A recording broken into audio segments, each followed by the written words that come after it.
So ఒకసారి public comments చూద్దాం, ప్రజలు ఏమనుకుంటున్నారు, ఏం మాట్లాడుతున్నారో ఒకసారి మనం డిస్కస్ చేద్దాం. మీరు కూడా మీ మీ అభిప్రాయాన్ని కమెంట్ లో పెట్టండి, ప్రభుత్వాన్ని క్వశ్చన్ చేసే ప్రయత్నం చేయండి. అన్న లైసెన్స్డ్ సర్వేయర్స్ శాలరీ గురించి మాట్లాడండి. 20 రూపాయలకి 20 రూపీస్కి 1 ఎకర్ చేయాలట. మాకు పెట్రోల్ ఒక ఎకరా సర్వే చేయాలంటే 20 రూపాయలు చెల్లిస్తున్నారట. సో చేయాలట. మాకు పెట్రోల్ ఛార్జెస్ అవుతాయి. డే మొత్తం చేస్తే దాదాపు 200 రూపాయలు కూడా రావట. అంటే 20 ఎకరా 10 ఎకరాలు చేస్తే 200 వస్తాయి అన్నట్టు. మరి అట్లా ఎన్ని ఎకరాలు సర్వే చేయగలుగుతాడు? సర్వే చేయాలంటే అంత ఈజీ కాదు కదా. సో నెక్స్ట్, మే నెలలో మొదలైన మన ప్రయాణం చూసి మురిసినాం. అక్టోబర్లో అంబరంగా లైసెన్సులు ఇస్తే ఆనందపడ్డాం. ప్రభుత్వ ఉద్యోగులకు గుర్తించకుండా కనీసం పనికి తగ్గ పారితోషికమైనా ఇస్తారని పరవశించాం. సో కనీసం ఆ పనిని చేయండి అని అడుగుతున్నారు. RRR బాధితుల రైతులమన్నా మాకు 10% ఆఫ్ ది వాల్యూ ఇచ్చి భూములు లాక్కుంటున్నారన్నా, మేము భూములు ఇవ్వమన్నా. సో చాలా దారుణం ఇది. RRR మీద కేంద్రం అట్లే ఉంది, రాష్ట్ర ప్రభుత్వం కూడా అట్లే ఉన్నాయి. కొన్ని చోట్ల ఈ రాయగిరి ప్రాంతంలో అయితే ఒక్కొక్క రైతు 2 సార్లు 3 సార్లు భూములు కోల్పోయారు. ఒక దగ్గర భూమి ఉంటే దాన్ని హై టెన్షన్ అనో లేకపోతే యాదాద్రి అభివృద్ధి అనో భూములు తీసుకున్నారు ఒకసారి. అది దాని నుంచి వచ్చిన డబ్బులు ఏదో కొంత వస్తే ఇంకో దగ్గర కొనుక్కున్నారు, మళ్ళీ అది కూడా తీసుకుంటున్నారు ఇప్పుడు. అట్లా ఒక్కొక్క ఫ్యామిలీ 12 ఎకరాలు 13 ఎకరాలు 14 ఎకరాలు కోల్పోయే ఫ్యామిలీస్ కూడా ఉన్నాయి అక్కడ. చాలా దారుణం. వాళ్ళకి ఇచ్చేది మాత్రం అంతే. కొట్లాడుతున్నారు కానీ రాజ్యం ముందు వీళ్ళు ఎంతగానో కొట్లాడుతారు. ప్రభుత్వానికే ఉండాలా. నెక్స్ట్, అన్న నిరుద్యోగులు అండ్ జాబ్ నోటిఫికేషన్స్ గురించి పెట్టండి, మాట్లాడండి. ఇది గొడవ నడుస్తున్నది. ఇది బలమైన మూమెంట్ కింద ముందుకు వెళ్లాల్సిన అవసరం అయితే కనబడుతున్నది. నెక్స్ట్,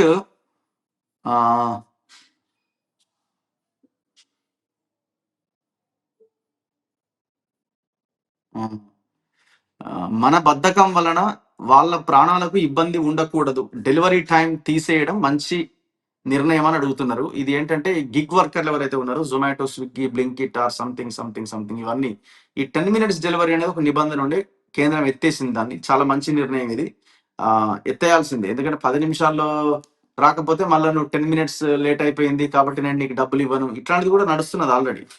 అంటే వాడు కంపెనీ వాడు కూడా ఏం పెడుతున్నాడు, వాడు 10 నిమిషాల్లో కనుక మీకు రాకపోతే డబ్బులు రిటర్న్ అని అట్లా రకరకాలుగా పెడుతున్నారు. ఈ కండిషన్స్ వల్ల వాళ్ళు ఆ 10 minutes లో డెలివరీ చేయాల్సిన వాళ్ళు చేయకపోతే వాళ్ళ మీద ఫైన్ చేయడం, వాళ్ళ దగ్గర నుంచి డిడక్ట్ చేయడం, ఇట్లాంటివి జరుగుతున్నాయి.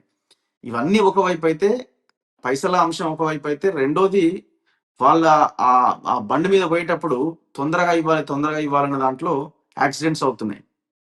ఇంత ట్రాఫిక్ హైదరాబాద్ లో ఏ టౌన్ చూసుకున్నా ఇంత ట్రాఫిక్. ఈ ట్రాఫిక్ లో నువ్వు 10 నిమిషాల్లో వెళ్ళాలనే కండిషన్ పెడితే అది ఎట్లా? ఇప్పటికే మనం ఉన్న దాన్నే విపరీతంగా వాడుతున్నాం. మనం అసలు కింద కూర్చొని కూడా లేవలేని పరిస్థితి, కుర్చీలో కూర్చొని కూడా లేవలేని పరిస్థితిలో అన్ని తెచ్చి మనం ముందే పెట్టుకుంటున్నాం. ఇక నువ్వు 10 నిమిషాల్లో దేవాలనే నిబంధన పెడితే మన దీంతో వాళ్ళు నష్టపోతున్నారు. ఖచ్చితంగా దీన్ని తీసేయడం అనేది మంచి పరిణామమే. అండ్ దాంతో పాటుగా గిగ్ వర్కర్లకు సంబంధించిన చట్టాన్ని కరెక్ట్ గా రాష్ట్ర ప్రభుత్వం తీసుకొచ్చింది. మరి అది ఏమి ఇంప్లిమెంట్ చేస్తున్నాయో తెలీదు. వాళ్ళ ఇప్పుడు ఈ ఉబర్ కానీ ఓలా కానీ ఇవన్నీ కూడా చాలా తక్కువ మొత్తం వాళ్ళకి వస్తుంది. కమిషన్ దాదాపు 25-30% పోతున్నది. వాళ్ళ వేధింపులు కూడా ఎక్కువ అయిపోయినాయి. చలో నెక్స్ట్, మోసం చేయడంలో కాంగ్రెస్ కంటే మించి ఎవడూ లేడట. Example GO number 46. అంతే కదా, జీవో నెంబర్ 46 మనం రద్దు చేస్తాం. పోయిన గవర్నమెంట్ కేసీఆర్ తీసుకొచ్చిండు. అట్ట తెచ్చడం మేము రద్దు చేస్తామన్నారు. రద్దు చేయాల్సిన వీళ్ళు కంటిన్యూ చేస్తున్నారు. ఎంత దుర్మార్గం ఇది. కొన్ని వందల వీడియోలు చేసినాం మనం కూడా దాని మీద. చలో నెక్స్ట్, అన్న నమస్కారం, అది ఆందోళ్ నియోజకవర్గం టెక్మాల్ మండలం ఎల్సుగొండ అన్న. 2016లో కొత్త రోడ్డు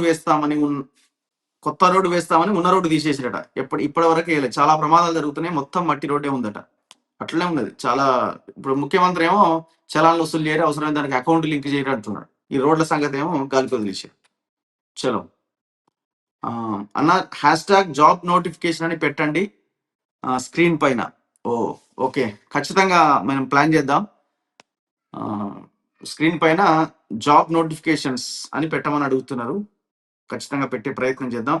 నల్గొండ బీసీ నాయకుల గురించి మాట్లాడండి. పున్న కైలాష్ నేత పిల్లి రామరాజు యాదవ్ మీద జరుగుతున్న దాడుల గురించి మాట్లాడండి. మనం మాత్రమే మాట్లాడినాం చాలా పెద్ద ఎత్తున. బీజేపీ కూడా అదే పరిస్థితున్నది అక్కడ నల్గొండ జిల్లాలో. కాంగ్రెస్ అయితే ఈ వెంకటరెడ్డి అరాచకానికి అంతు లేకుండా పోయింది. బతకనిస్తాడు బీసీ నాయకులను అక్కడ. చలో నెక్స్ట్. గుడ్ మార్నింగ్ అన్న good morning everyone from Houston Texas నుంచి మాట్లాడుతున్నారు. Okay, thank you. రఘు అన్న, గృహజ్యోతి పథకం మున్సిపాలిటీ పంచాయత్ అన్న 2 months 2 నెలల నుంచి వస్తలేదట. ఈ గృహజ్యోతి అంటే ఇదే కదా, మన 200 యూనిట్ల కరెంటు బిల్లుకి సంబంధించిందే కదా. రాజ్యాంగం అమలైనప్పటి నుంచి ఒకే సామాజిక వర్గం వాళ్ళు ఎమ్మెల్యేలుగా ఉన్నారన్న. ఇంకా ఇన్ని రోజులు వాళ్ళ పెత్తనం. బీసీలు ఎక్కడ ఉన్నారన్న ఆలోచించాలా. లీడర్లు, ఈ సంఘాల నాయకులు కూడా 4 రోజులు చేస్తున్నారు, 5 రోజుల నుంచి ఇట్లా పండుతున్నారు. సప్పుడు లేదు, వాళ్ళు ఏం లేదు. ఇప్పుడు మళ్ళా ఎంపీటీసీ, జెడ్పీటీసీ, అంతకంటే ముందు మున్సిపల్స్ రాబోతున్నాయి, ఆ తర్వాత జిహెచ్ఎంసీ ఉన్నాయి, ఆ తర్వాత మళ్ళీ జనరల్ ఎలక్షన్స్, మళ్ళీ మధ్యలో బై ఎలక్షన్, ఇన్ని ఎలక్షన్స్ ఉన్నాయి. ఈ క్రమంలో మొన్న సర్పంచ్ ఎలక్షన్ల వరకు ఏదో కొట్లాడినట్టు చేసిరు జర, మళ్ళీ తర్వాత అంతా సైలెంట్. యా. వెజిటబుల్ మార్కెట్ లో పర్మిషన్ లేకుండా రైతుల దగ్గర డబ్బులు వసూలు చేస్తున్నారన్న in GHMC and municipal areas అట. ఇక వసూలు చేస్తారు వాళ్ళు వసూలు బ్యాచ్లే కాబట్టి వసూలు చేస్తారు. ఏం చేస్తారు ఇక, అన్నిట్లో అదే పరిస్థితున్నది అన్న. చలాన్ పోల్ పెట్టండి. ఈ చలాన్ గురించి నేను నిన్ననే మాట్లాడిన వీడియో చేయడం జరిగింది. ఈ చలాన్లు బ్యాంక్ అకౌంట్ ఇయ్యం. ఇప్పుడు బ్యాంక్ అకౌంట్ నువ్వు లింక్ చేసేది ఏందండి? అదేమన్నా చట్టం ఉందా? ఈ దేశంలో? అట్లాంటిది ఏం లేదు కదా. బ్యాంక్ అకౌంట్ నువ్వు లింక్ చేసేది ఏంది? నువ్వు ఇవ్వని హామీలకు నీ అకౌంట్ లింక్ చేయి, నువ్వు వేయని రోడ్లకి నీ అకౌంట్ లింక్ చేయి. ఎంతమంది ప్రాణాలు పోయినాయి రోడ్లు లేక? దాని గురించి ఆలోచించాలి కదా. చలాన్లు వేయడం అంటే ఏంది? ఒక చలాన్ ఒకరి మీద పడితే తనలో మార్పు రావడానికి డిపార్ట్మెంట్ పనిచేయాల, అది లేదు ఇవాళ. చలాన్లు పడకపోతే బాధపడుతుంది ఎవరు? ట్రాఫిక్ పోలీసుల డిపార్ట్మెంట్. వాళ్ళు కూడా ఏం చేయలేరు పాపం. వాళ్ళు ఏం చేస్తారు? వాళ్ళకి జీతాలు రావాలంటే వాళ్ళకి టార్గెట్స్ పెడుతున్నారు. నువ్వు ఇలా 10 డ్రంక్ అండ్ డ్రైవ్ టెస్టులు ఇలా చేసుకొని రావాలా, మిషన్ తీసుకుపోయేటప్పుడే ముందే చెప్తారు. అవుటర్ రోడ్డు మీదనో లేకపోతే హైవేల మీదనో ఆ హై స్పీడ్ కి సంబంధించిన ఆ మిషన్ తీసుకొని పోయేటప్పుడే నువ్వు ఇలా ఒక 50 కొట్టుకొని రావాలి. కెమెరా తీసుకుపోయేటప్పుడే ట్రాఫిక్ చలాన్లు వేసేటప్పుడు నువ్వు ఒక 50 ట్రాఫిక్ చలాన్లు ఇవ్వాల్సిందే. ఇది ఒక టార్గెట్ వాళ్ళకి. ఆ టార్గెట్ రీచ్ అయితేనే వాళ్ళకి జీతం. ఈ పరిస్థితిలో మీరున్నప్పుడు మీరు జనానికి ఏం చెప్తారు ఇక? కోర్టు చెప్పింది, కోర్టు కేసులు కూడా ఉన్నాయి కదా, మీరు ఇష్టం వచ్చినట్టుగా మీ పర్సనల్ మొబైల్స్ లో తీయడానికి వీల్లేదని. మరి జేబులో ఉన్న ఫోన్ల నుంచి మీరు ఫోటోలు తీసి దాన్ని అప్లోడ్ చేసి ఫైన్లు వేస్తున్నారు. ఇది ఎట్లా మరి?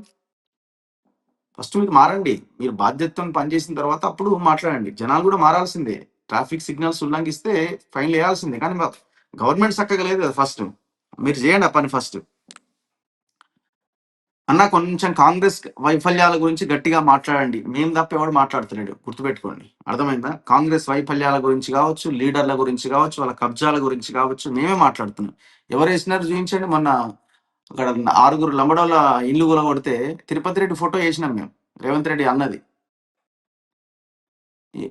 ఏ ఛానల్ అని వేసిందా? చూపించమనండి. శాటిలైట్ ఛానల్ ఎవరని?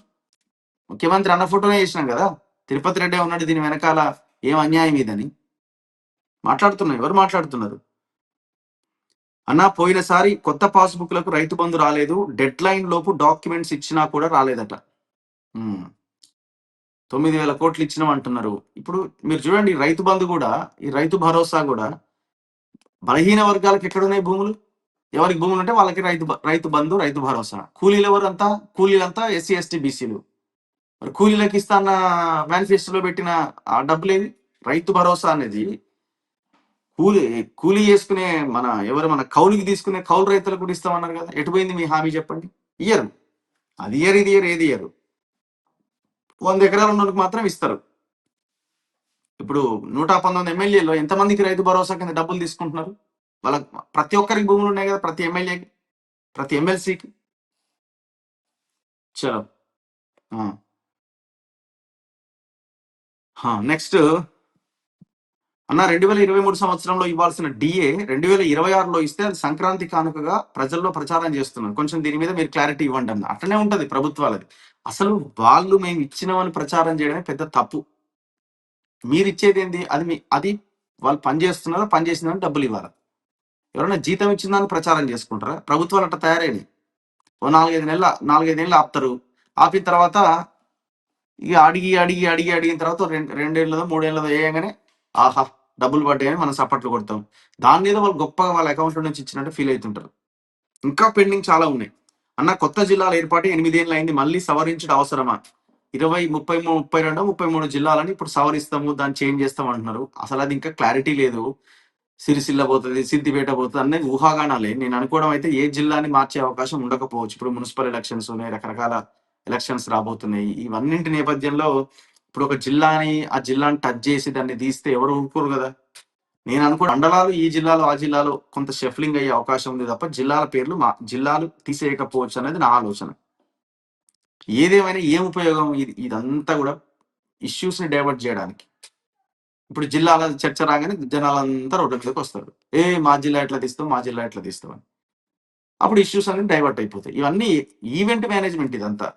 ఒక ఎపిసోడ్ అయిపోగానే ఇంకొక ఎపిసోడ్ వచ్చి మన ముందుంటది రెడీగా. దాంట్లో కొట్టుకొని పోతుంటాం మనం. ఏముంది ఇప్పుడు జిల్లాలు జేయడం వల్ల మనకేమైనా ఒరిగిందా? ఏమైనా ప్రయోజనం వచ్చిందా కొత్తగా? రేవంత్ రెడ్డి భాష పట్ల తెలంగాణ ప్రజలకు ఏమైనా విముక్తి ఉన్నదా? అందరి భాషలు అట్లే ఉన్నాయి కదా లీడర్లు. రేవంత్ రెడ్డి నుంచి విముక్తి కావాలా? కేసీఆర్, కేటీఆర్, హరీష్ రావు లేకపోతే ఇంకో లీడర్ బీజేపీవోళ్ళు అందరి నోళ్ళు అట్లే కంపు నోర్లే కదా! ఈయనదానిదని ఏముంది చెప్పండి? బ్రో జనాలకు కూడా చెప్పు రోడ్స్ బాలేవని. ట్రిపుల్ రైడ్ వెళ్ళడం కరెక్ట్ కాదు. హెల్మెట్ పెట్టుకుంటే గవర్నమెంట్‌కి ఏమి కాదు. జనాలకి కూడా చెప్పు. అదే చెప్పిన కదా ఇంతసేపు నేను. ట్రాఫిక్ ఉల్లంఘన జనాలు కూడా ఉల్లంఘించొద్దు అని చెప్తున్నాను నేను. ఫైన్‌లేయడం కూడా తప్పదు ఎయాల్సిన సిట్యుయేషన్ వస్తది. అది కూడా లేకపోతే ఇష్టం వచ్చినట్టుగా పోతారు. అది మనం మాట్లాడుతున్నదే కదా మనం. యాహ్! ఆ! రఘు గారు మీరు చాలా ప్రజా సమస్యల మీద వీడియోలు చేస్తున్నారు. ప్రేమ్ సాగర్ రావు భూ కబ్జాలపై కూడా ఒక వీడియో చేసి మాలాంటి వాళ్ళకి సహాయం చేయండి. గతంలో మేము వీళ్ళందరూ ప్రజావానికొస్తే కాప్రాలో కబ్జాల మీద మనం మాట్లాడడం జరిగింది. మంచిర్యాల లాంటి ప్రాంతాలకెళ్ళాలి ఆయన. చాలా పెద్ద కబ్జాలున్నాయని. అక్కడ ఒక ఫ్యూడల్ లాగా మనోడి వ్యవహార శైలి ఉంటదక్కడ. బోనస్ ఇస్తారా అట. బోనసా? ఇచ్చినప్పుడు తీసుకోవాలంటాడు రేవంత్ రెడ్డి. అది ఏమొస్తదన్నది అసలు ఇవ్వాల్సిందే అవి. ఇప్పుడు రైతు భరోసాలు ఇంకోటి మీరు అడగాలి. బోనస్ ఇవ్వాలి, మద్దతు ధర ఇవ్వాలి, బీమా ఇవ్వాలి. ఇవి మనం అడగాల్సినవి. ఆ! Good morning Raghu garu. Happy Bhogi. Thank you very much అందరికి. హ్యాపీ భోగి. Thank you.